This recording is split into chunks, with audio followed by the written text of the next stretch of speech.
Before we begin our intermediate section, let's take a step back and pause to consider the prioritization of tasks as a PPC manager. In the previous sections of this course, we discussed campaign structure, keyword match types, and how to think critically through data. But for this next section, we're about to delve into all the ways in which you can optimize your campaigns. It may be a bit overwhelming at first when you think of everything that goes into managing a campaign, from keyword management and negative keyword optimizations to bidding controls and more. So in this section, we aim to briefly overview the most critical tasks needed to successfully promote your products in order to maximize sales while maintaining your ACoS margins. To achieve this, we are going to utilize the Amazon PPC food pyramid. We begin from the base of the pyramid, which signifies the most crucial tasks from a performance perspective.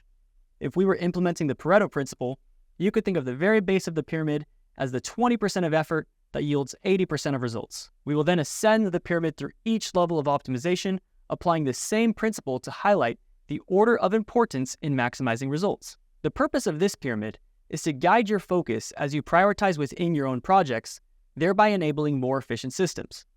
It's easy to feel overwhelmed when opening up an account as you encounter hundreds of campaigns and thousands of keywords. You may not even know where to begin.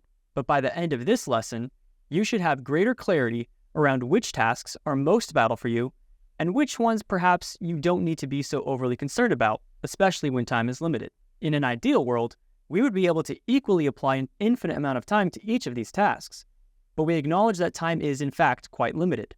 So we want to help you achieve not just the most efficiency in your campaign performance, but also the most efficiency in your time management.